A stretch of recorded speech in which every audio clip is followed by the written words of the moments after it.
저는 서울 어느 지역에서 약국을 운영하고 있는 30대 후반의 약사입니다. 첫 번째 결혼은 실패를 하고 재혼했어요.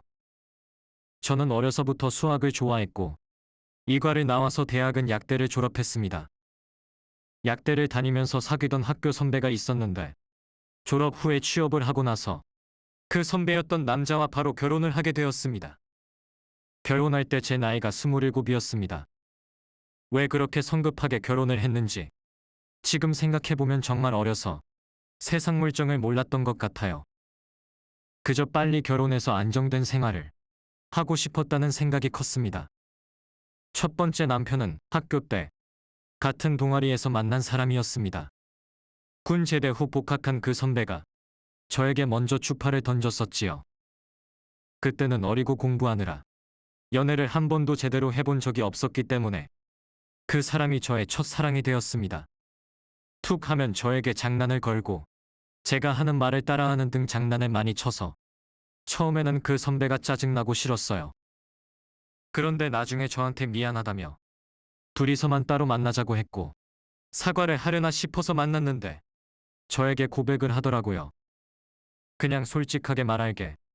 다혜야, 나 사실 너 좋아해. 나랑 사귀자. 네. 갑자기 무슨 맨날 저 괴롭히셨잖아요. 그게 다 널 향한 나의 관심이었다고. 관심 없는 사람한테 왜 장난을 치겠냐. 그동안 내가 좀 괴롭혔지? 미안해.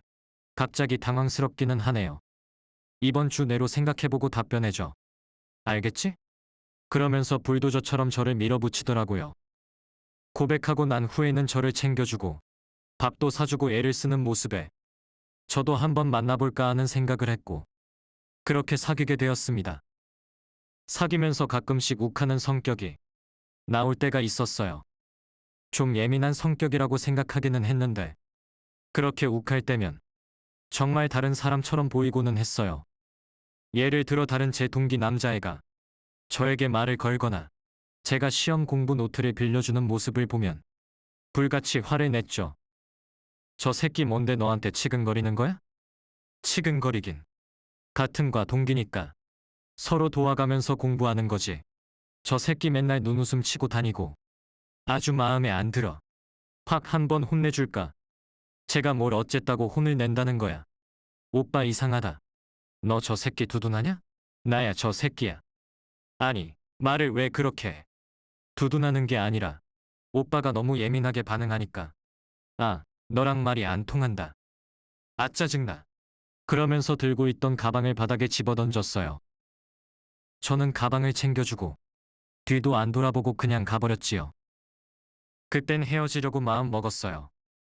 그런데 그 다음날 자기가 너무 심했다고 사과를 하고는 했습니다. 너무 미안해하는 모습에 제가 더 미안해지게 만들었어요. 그래서 약간 예민한 성격이긴 하지만 자기가 잘못한 건 아는 사람이니까 그리고 그 외에는 모든 게 괜찮았으니까 결혼까지 해도 문제는 없을 거라고 생각했지요. 하지만 그건 저의 착각이었습니다. 그 남자와 결혼하고 나서 정말 남자의 환멸을 느끼게 되었습니다. 대학 졸업 후 결혼 전에 우선 취업을 먼저 했습니다. 저는 대학 병원의 약사로 같이 취업하게 되었습니다. 그에 반해 남편은 동네 작은 약국에 취업을 하게 되었지요. 남편은 알게 모르게 저에게 열등감을 느끼고 있었어요. 연애 때도 가끔씩 욱하는 성격이 있었지만 그러고 나서는 바로 사과하는 사람이었어서 크게 문제를 느끼지는 않았는데 결혼하고 나니까 그 욱하던 성격이 점점 폭력적으로 바뀌더라고요. 제가 하는 모든 행동을 걸고 넘어졌어요. 저도 일을 하는 사람인데 꼭 밥은 제가 해준 밥만 먹어야겠다고 억지를 부렸어요. 남편이 저보다 일찍 퇴근할 때가 많았는데 꼭 밥을 먹지 않고 저를 기다렸습니다. 힘들게 퇴근하고 집에 돌아와서 밥하고 국하고 반찬을 다 하고 나면 진이 다 빠졌어요. 그런데 남편은 반찬 투정을 했지요. 그날 결국 사단이 났습니다. 아, 안 먹을래. 왜? 배 안 고파? 점심 많이 먹었어? 국이 너무 짜잖아. 소금을 들이 부었냐? 내 입엔 안 짠데. 왜 그러지? 물 좀 더 넣고 끓여줄까? 됐어. 너 요리나 좀 배워라. 이래가지고 평생 너랑 어떻게 같이 사냐? 그런 소리를 하는데 더 이상 참지 못하겠어서 제가 한마디 했습니다. 아, 그럼 오빠가 밥하면 되잖아.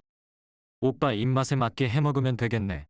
나보다 퇴근도 일찍 하고 시간도 많으면서 집에서 뭐하냐? 너 지금 뭐라고 했어? 나 무시하는 거야? 무시하는 게 아니라 말이 떨어지기 무섭게 밥상을 다 뒤엎고 국과 밥 반찬들이 다 바닥에 쏟아지고 쨍그랑 소리에 아주 난장판이 났어요.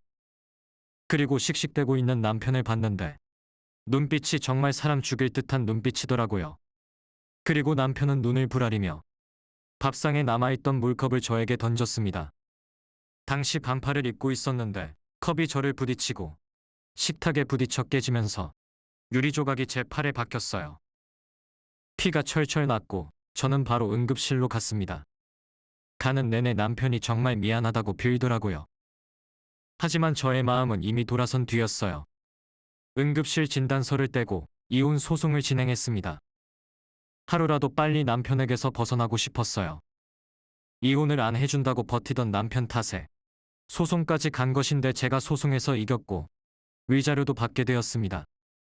당시에는 다시는 남자를 만나고 싶지도 않고 하물며 결혼을 절대 생각도 못하고 그저 일만 열심히 하면서 살았어요.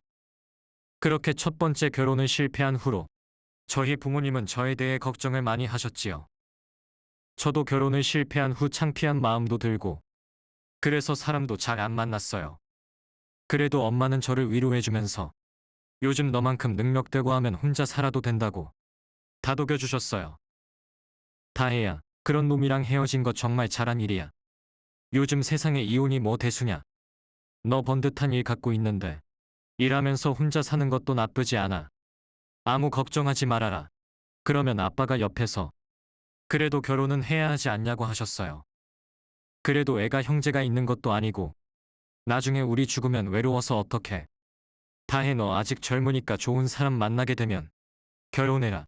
저를 생각해서 해주시는 말씀들이었지만 저는 그게 다 잔소리로만 들렸어요. 부모님 집에서 산 지 1년이 지난 후 저는 따로 집을 얻어 나와 살게 되었습니다. 저의 목표는 저의 명의로 된 약국을 개국하는 것이 되었지요. 그렇게 열심히 일하며 대학병원 약사로 일하다 보니 연봉도 많이 올랐고 안정적으로 지내게 되었습니다. 정말 엄마 말대로 혼자 살아도 아무 문제가 없다고 생각했어요. 그런데 사람 인연이라는 게 참 어떻게 될지 모르는 거잖아요? 일을 하다가 지금 제 남편을 만나게 되었습니다.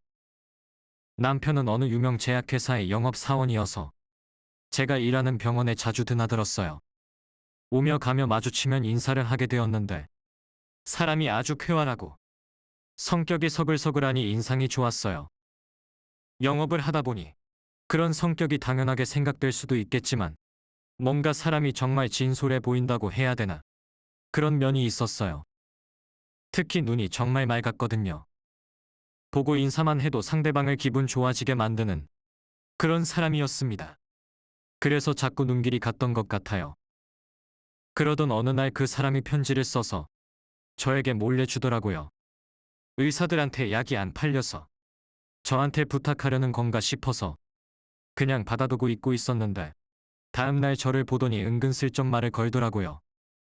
안녕하세요. 혹시 제가 어제 드린 편지 읽어보셨나요? 네. 깜빡했네요. 그러셨구나. 버리지 않으셨다면 꼭 읽어봐 주세요. 수고하세요. 그렇게 말하면서 얼굴이 빨개져서 가더라고요. 무슨 말인가 싶고 얼굴은 왜 빨개지지 하면서 편지를 열어보았습니다. 저를 본 순간부터 반했다는 얘기들이 적혀 있더라고요. 정말 어린 시절의 연애 편지를 받는 기분이었어요. 왠지 저도 부끄럽고 기분이 좋더라고요. 편지에 명함에 들어 있었고 자기와 한번 데이트하고 싶은 마음이 들면 꼭 연락 달라고 써 있더라고요. 사람이 참 배려심도 있고 세심하다고 생각했습니다. 저는 그 사람이 마음에 없던 건 아니었던지라 그날 저녁에 바로 휴대전화로 문자를 보냈지요. 그 사람이 바로 전화를 걸더라고요. 이런저런 얘기를 하는데 너무 기분이 좋아졌어요. 그리고 주말에 데이트를 하기로 약속했지요. 약속 장소에서 만나니까 또 병원에서만 오며 가며 볼 때랑은 또 다른 느낌이더라고요. 말끔하게 정장만 입고 다니던 사람이 좀 캐주얼하게 입고 나왔는데 맑은 외모와 산뜻한 느낌이 더 살아나고 아주 잘생겨 보였습니다. 그 사람도 저와 비슷한 느낌을 받았던지 저를 보고는 얼굴이 붉어져서는 이렇게 말하더라고요. 하얀 가운만 입은 모습만 뵙다가 이렇게 화사하게 차려 입으신 모습 보니까 너무 아름다우시네요. 그 말을 듣고 저는 웃음이 나왔어요. 속에 있는 말을 그렇게 다 내뱉는 그 사람의 모습이 정말 순수하게 느껴졌거든요. 형진 씨도 너무 멋있으신데요? 네. 하하 뭐요. 감사합니다. 그날 맛있는 레스토랑에서 밥도 먹고 카페에 가서 이런저런 이야기를 나누는데 그 사람은 제 눈도 잘 못 마주치더라고요. 정말 저를 좋아하는구나 하는 게 느껴졌습니다. 그런 순수한 사람을 오랜만에 보다 보니까 저도 마음이 가더라고요. 그 후로 연락을 자주 주고받다가 조심스러워하는 그 사람 대신 제가 먼저 사귀자고 고백을 했습니다.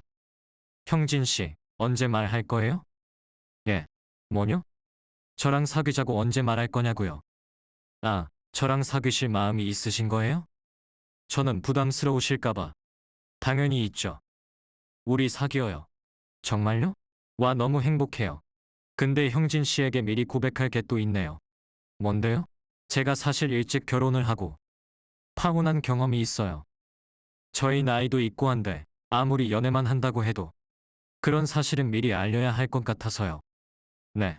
그게 무슨 상관이에요? 다혜 씨 많이 힘드셨겠어요. 저는 그런 거 아무 상관없어요. 다혜 씨만 제가 좋다고 하면 저는 정말 감사할 뿐입니다. 다른 건 묻지도 않고 그렇게 말하는 그 사람이 너무 사랑스러워 보이더라고요. 저도 모르게 꽉 껴안았어요. 저의 힘들었던 과거가 다 씻겨져 나가는 기분이 들었습니다. 그 사람은 저를 가만히 안고 등을 톡톡 두들겨 주더라고요. 다혜 씨, 아픈 기억은 다 잊고 저랑 새로 시작하는 거예요. 제가 행복하게 해드릴게요. 형진 씨는 무슨 말 예쁘게 하는 학원 같은 데 다녀요? 어쩜 이렇게 저를 기분 좋게 하는 말만 해요. 고마워요. 그랬어요? 제가 다혜 씨를 너무 사랑하니까 말도 그렇게 나오는 거죠 뭐하. 그 사람과 사귀기 시작할 때 제 나이가 31였습니다. 그 사람은 저와 동갑이었어요.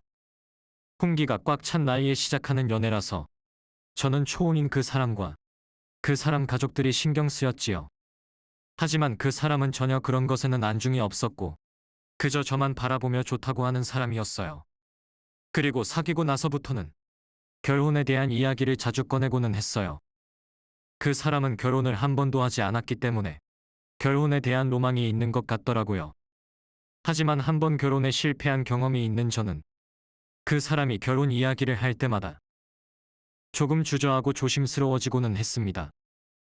그렇게 연애를 하고 있던 어느 날 저희 아버지가 맹장이 터지셔서 저희 병원에 오신 날이 있었어요.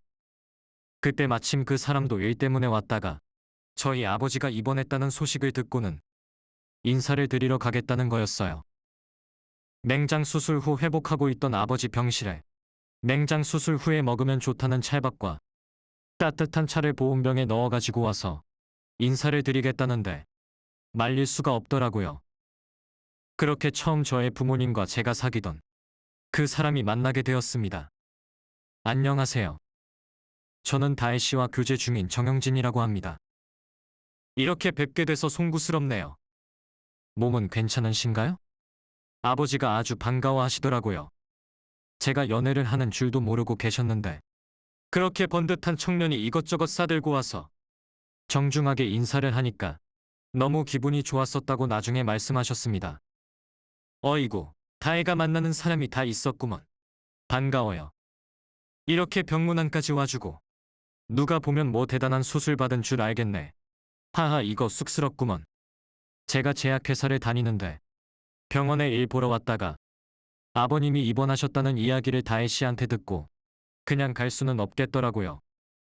몸도 안 좋으신데 제가 괜히 찾아뵌 건 아닌지 얼른 쾌차하세요. 엄마도 그 사람이 첫눈에 마음에 드셨는지 한 말씀 하시더라고요. 아이고, 고마워요. 다혜야 너는 이렇게 멋있는 사람을 만나고 있으면 엄마한테 말을 해야지. 그렇게 꽁꽁 숨기고 있었어? 엄마는 숨기려고 숨긴 게 아니라 어머님, 아버님, 제가 아버님 퇴원하시면 정식으로 인사드리러 가겠습니다. 시원하게 가스 배출하시고 쾌차하셔서 다음에 뵐게요. 어이구, 그래요. 그래요. 이렇게 와줘서 고마워요. 다혜 남자친구. 네, 그럼 쉬십시오. 저는 물러가 보겠습니다. 그 사람이 돌아가고 난 후 엄마와 아빠의 질문 공세가 이어졌어요. 언제 저런 사람을 만난 거야? 아주 눈빛이 선하니 너무 인상이 너무 좋다. 예. 그전 놈하고는 아주 딴판이네. 엄마는 그 인간 얘기는 왜 꺼내? 나는 너가 그렇게 이혼하고 나서 다시는 남자 안 만날 줄 알고 속으로 얼마나 걱정을 많이 했다고. 사실 말이야, 혼자 살아도 된다고 했지만 내 속이 아니었어. 근데 저렇게 건장하고 말도 예쁘게 하고 좋은 사람 만나고 있다니까. 엄마가 아주 걱정이 한시름 놓인다. 아빠도 마찬가지다. 엄마 말에 동의. 의유, 엄마 아빠도 참. 얼른 방귀나 뀌도록 하세요. 저 일하러 가볼게요. 그렇게 좋아하시는 어머니 아버지 모습을 보니까 저도 내심 기분이 좋아지더라고요. 저도 모르게 미소를 띠고 콧노래를 부르며 일을 하니까 같이 일하던 동료가 의아하게 쳐다봤던 기억이 나네요.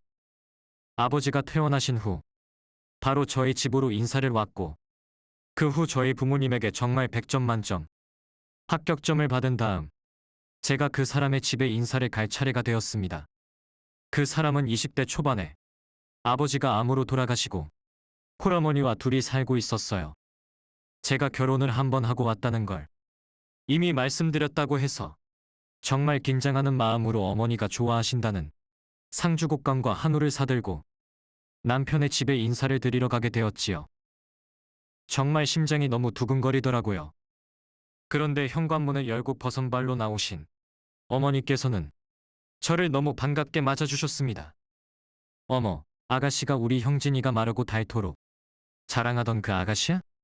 이름이 다혜라고 했나? 네, 안녕하세요. 처음 인사드립니다. 신다혜라고 합니다. 어휴, 뭘 그렇게 긴장하고 그래. 편하게 해. 식사 안 했지? 내가 온다고 해서 차린다고 차려놨는데 좋아할지 모르겠네. 식탁으로 갔더니 아주 진수성찬이 차려져 있더라고요.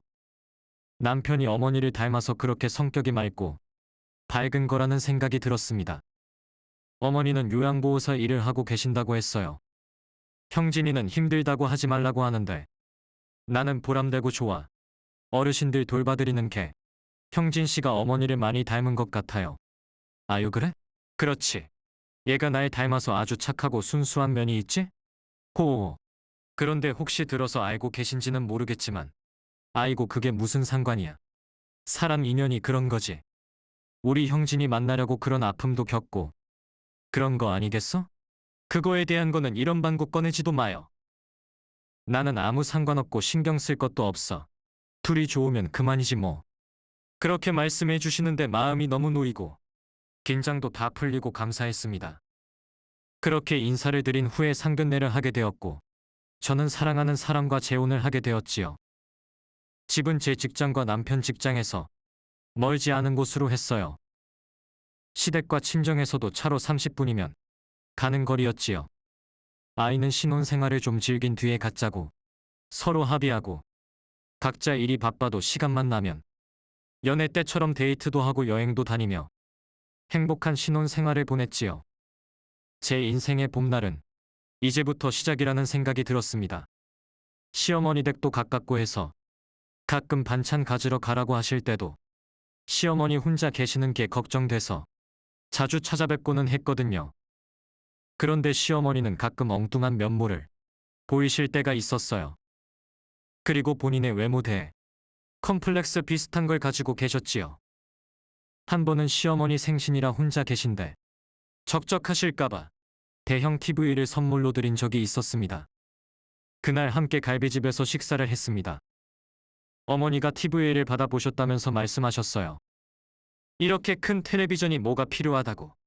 나 TV 볼 일도 잘 없는데 어쩌자고 이렇게 거금을 썼어. 아유, 고마워라. 어머니 TV 너무 오래돼서 화질도 안 좋고 그래서 다혜가 바꿔드리자고 했어요. 좋으시면서 좋지 좋지. 뭐 다른 거 필요한 거 있으셨던 거 아니에요? 그런 게 뭐가 있어 없어. 근데 엄마 쌍꺼풀 수술 좀 해야 할 것 같지 않니? 쌍꺼풀이요? 엄마 지금도 미인이신데. 더 미인 되시게? 그게 아니라 나이가 드니까. 눈꺼풀이 축축 처지는 게 너무 보기 싫잖니. 옆에서 듣고 있던 제가 말했지요. 어머니 쌍꺼풀 하고 싶으세요? 해드릴까요? 근데 지금도 작은 눈 아니시고 예쁘세요. 제가 그렇게 말씀드렸더니 소녀처럼 발그레해지시면서 그렇게 보이냐 하하하고 좋아하시는데 그 모습이 또 참 이런 말 뭐하지만 귀여워 보였습니다. 그런데 어머니께서 제 외모에 대해 말씀하시더라고요. 우리 다혜은 눈도 땡그랗고 코도 오목조목하고 입술도 도통하고 너무 예쁘잖아. 근데 눈썹 숱이 좀 없는 거니? 그린 거지? 네, 어머니 눈썰미 좋으시네요. 제가 어릴 때부터 눈썹 숱이 없어서 애들한테 놀림도 많이 받고 그랬거든요. 어머, 애들도 참 이렇게 예쁜데 무슨 눈썹 숱 좀 없다고 그렇게 놀렸대. 어릴 때는 외모에 민감하고 그럴 나이인데 정말 어릴 때는 하도 놀림을 당해서 그게 컴플렉스였어요.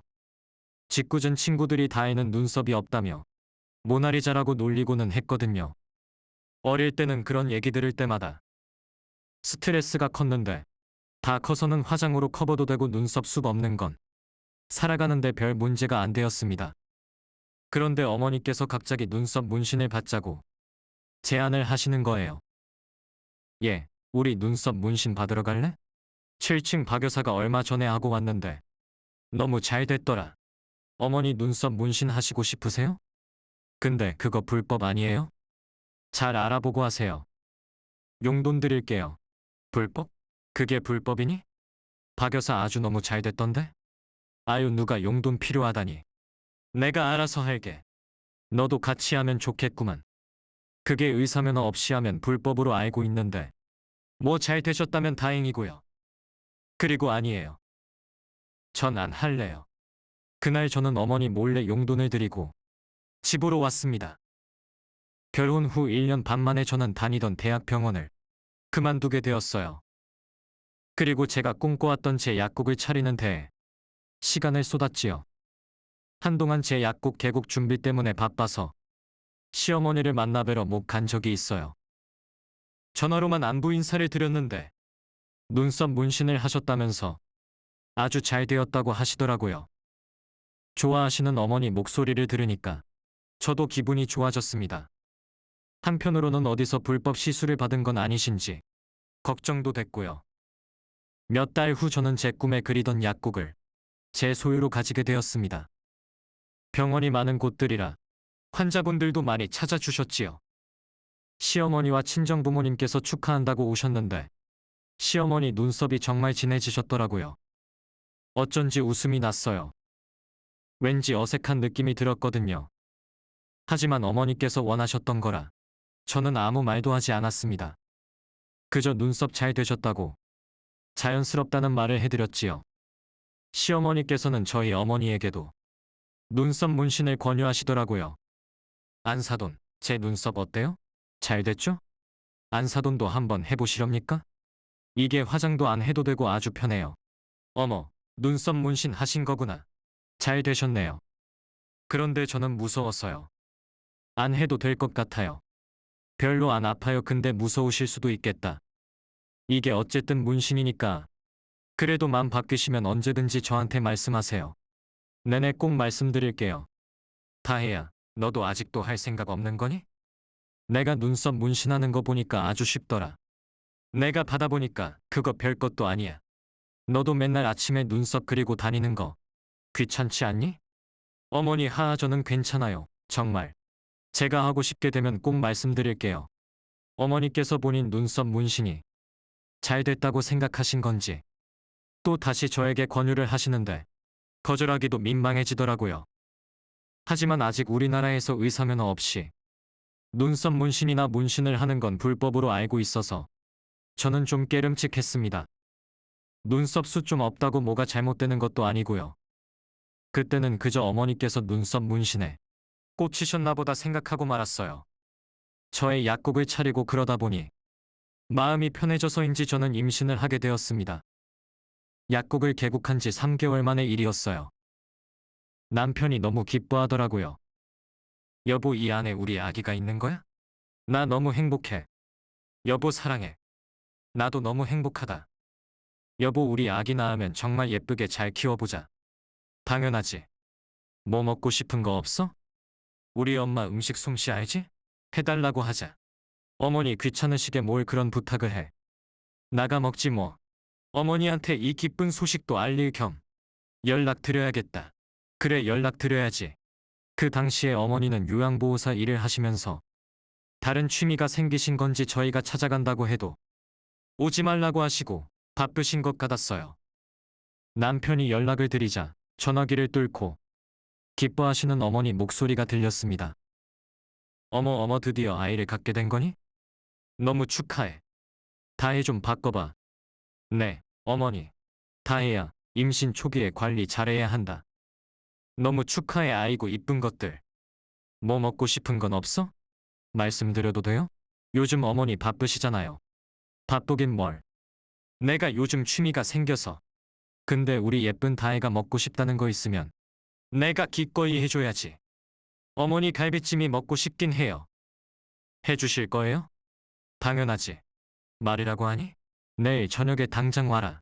아, 근데 내일. 아니다, 내일 와. 네, 어머니, 내일 갈게요. 그 다음 날이 되어 저는 저녁에 약국을 닫은 후 남편에게 연락을 했어요. 남편과 같이 가려고 했는데 남편이 야근을 하게 되었다고 혼자 다녀오라고 하더라고요. 그래서 하는 수 없이 저 혼자 어머니 댁에 방문하게 되었죠. 어머니가 평소 음식 솜씨가 좋으셔서 반찬 같은 거 싸주실 때마다 너무 맛있게 잘 먹고는 했거든요. 그런데 그 즈음에 어머니가 반찬을 주시는 횟수가 많이 줄어들었었어요. 어머니도 힘드셔서 그렇겠거니 생각했었지요. 그날 오랜만에 어머니가 해주시는 갈비찜을 먹을 생각에 신이 났었습니다. 제가 처음 어머니 댁에 인사드리러 갔을 때도 어머니가 갈비찜과 잡채 등 상다리가 부러지게 차려주셔서 잘 먹었던 기억도 나고, 임신해서 이렇게 시어머니 밥 얻어먹으러 가니까 감회가 새롭고 그렇더라고요. 저는 어머니가 좋아하시는 참외랑 감, 그리고 샤인머스켓 등을 사서 어머니 댁에 갔어요. 현관에서 초인종을 눌렀죠. 어머니, 저 왔어요. 한동안 문을 안 열어주셔서 어디 가셨나 싶어 전화를 드리려는데 어머니가 안에서 조금만 기다리라고 말씀하시더라고요. 그리고 문이 열렸는데 눈썹이 벌개진 아주머니 몇 분이 나오셨어요. 그래요. 잘 가고 관리 잘 해요. 어머, 며느리인가 보다. 아유, 차만이 예쁘네. 어여 나 며느리 갈비찜 해줘야 돼. 가세요. 그 분들이 가고 난 후 집안에 들어섰는데 음식 냄새가 나는 게 아니라 뭔가 약품 냄새 같은 게 나더라고요. 그래서 제가 궁금해져서 어머니께 물었습니다. 어머니, 저 분들은 누구세요? 아니, 나랑 같이 취미 생활하는 사람들이야. 근데 눈썹에 뭘 저렇게 붙이고 가시는 거예요? 몰라, 배고프지? 갈비찜 올려놓기만 하면 된다. 좀만 기다려. 텔레비전 보고 있어. 잠시 후 음식 냄새가 집안을 진동하기 시작했어요. 제가 도와드리려고 했더니 가만히 앉아만 있으라고 하시더라고요. 어느새 뚝딱 갈비찜, 잡채, 미역국 등이 밥상 위에 차려졌어요. 어머니 말씀대로 텔레비전만 보고 있던 저에게 어머니께서 다 됐다고 와서 먹으라고 부르시더라고요. 다혜야, 음식 다 됐다. 와서 먹어라. 어머니, 이걸 그렇게 다 하셨어요? 너무 감사해요. 잘 먹겠습니다. 오랜만에 어머니 음식을 먹으니 너무 맛있더라고요.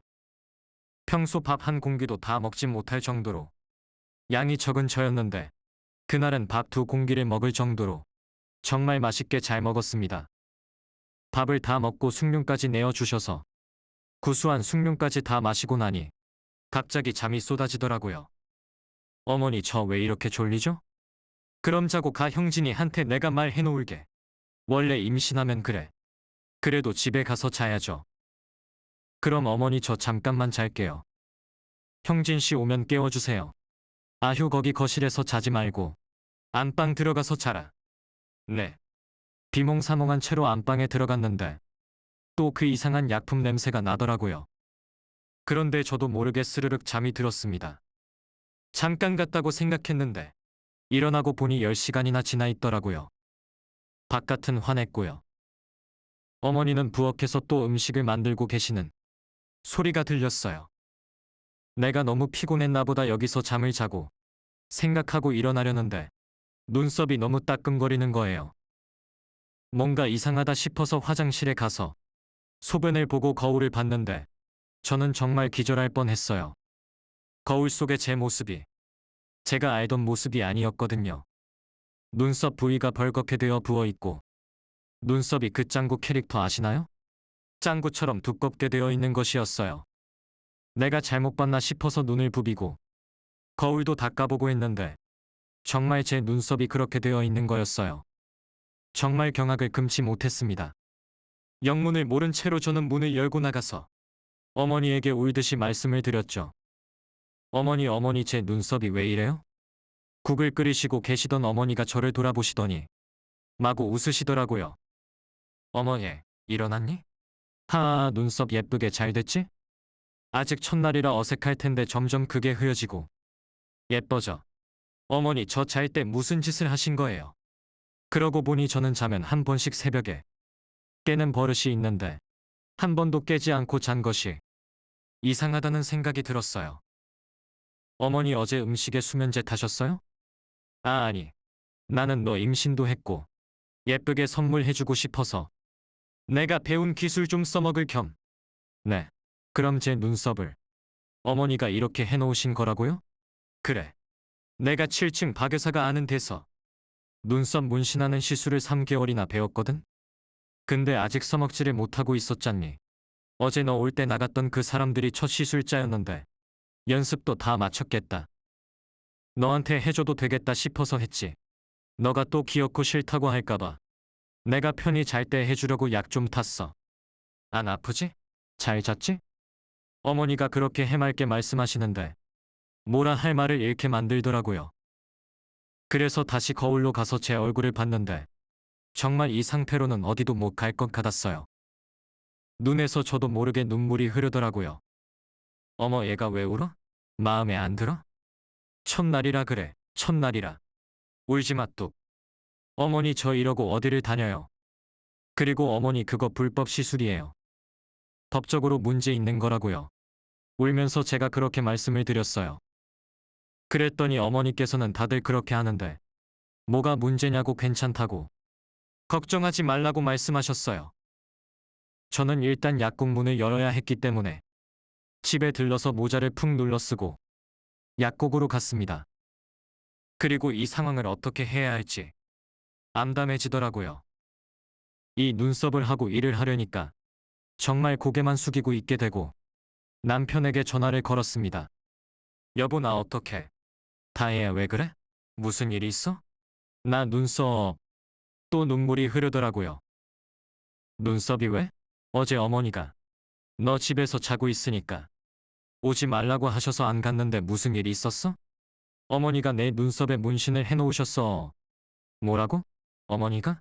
어머니가 그걸 어떻게 해? 몰라. 어디서 불법으로 시술하는 곳에서 배우셨나봐. 지금 내 눈썹 완전 짱구 눈썹이야. 나 어떡해. 이러고 매일 출근을 어떻게 해. 나 진짜 눈물 나. 게다가 어머니가 음식에 수면제를 타시고 날 재우고 그렇게 하신 거야. 아이고, 어머니. 왜 그러셨을까? 일단 집에 가서 얘기하자. 그날 저녁 집에 와서 제 눈썹을 본 남편이 박장대소를 하더라고요. 아니, 다혜야 눈썹이 진짜 짱구잖아. 너무 귀엽다. 하아, 지금 웃음이 나와? 나 미치겠어. 어머니 용서 못해. 하아, 귀엽기만 한데 왜?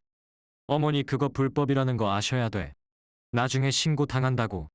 나 이거 진짜 어떻게 해? 어머니가 한 달 뒤에 리터치까지 해주시겠대. 나 미치겠어. 다혜야, 정말 귀여워. 근데 어머니도 너무 하시네. 왜 애한테 수면제까지 먹이고. 내가 전화해서 한 말씀 드려야겠다. 남편이 어머니한테 전화해서 왜 그러셨냐고 하는데 어머니는 애가 눈썹 숱이 너무 없어서 내가 임신도 했고 하니까 편하게 다니라고 해준 건데 그게 뭐가 문제냐고 화를 내셨다고 했어요. 어머니 마음 이해가 안 가는 것도 아니었지만 이건 엄연히 불법 시술이고 저는 제 짱구 눈썹이 복구될 수 있을지 너무 걱정만 되었어요. 그래서 그 주 주말에 제대로 영업 신고되어 있는 의사 출신 문신사가 운영하는 곳에 가서 물어봤더니 상태가 나쁘지는 않다고 나중에 리터치만 제대로 받으면 된다고 하더라고요. 그래서 한 달 후 리터치는 그 문신사에게 찾아가서 받았습니다. 그래도 몇 달이 지나니까 제 눈썹처럼 자리를 잡았더라고요.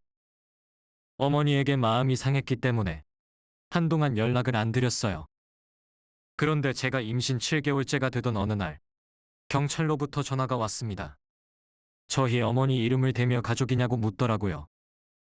네, 며느리 되는데요. 무슨 일이시죠? 그 눈썹 문신 불법 시술로 지금 고소 당하셨거든요. 지금 경찰서에 와 계십니다. 네? 저희 어머니가요? 네. 와주셔야겠네요.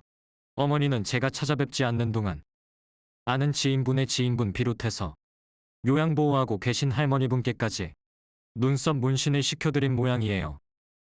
그런데 몇 분의 눈썹에 탈이 났는지 신고를 했던 겁니다.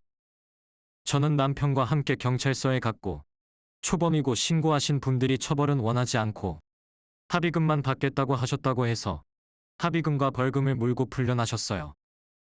엄마, 아이고 그걸 계속 하셨어요?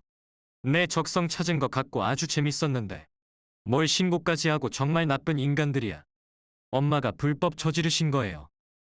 엄마 정신 차리세요. 다른 취미 생활 하시게 제가 알아볼게요. 다혜야, 이 시애미가 너무 미안했어. 오랜만에 보네. 어이구 눈썹 자리 잡아서 예쁘네. 네, 어머니. 그래도 다시는 그런 일 하지 마세요. 다음에 또 신고 당하면 어떻게 될지 몰라요. 그래 알았어. 저희는 당장 어머니 취미 생활 하시라고 뜨개 교실에 등록해드렸어요. 손으로 뭔가 하시는 걸 좋아하시던 어머니도 재밌다며 좋아하셨고요. 그리고 저는 예쁜 딸아이를 출산하게 되었습니다. 갓난아이를 보고 어머니께서 또 이상한 말씀을 하시더라고요. 어머 애같이 애미 닮아서 눈썹 숱이 없네. 어쩌냐. 저와 제 남편이 동시에 소리를 질렀죠. 어머니, 아유 애들이 왜 소리는 지르고 그래. 알았어 안 해. 설마 내가 이 어린 것한테 눈썹 문신이라도 시킬까봐? 나도 그때 된통 당했는데 절대 안 해. 그 말씀을 듣고 서로 웃겨서 깔깔 웃었네요. 이제 아이는 3살이 되었습니다.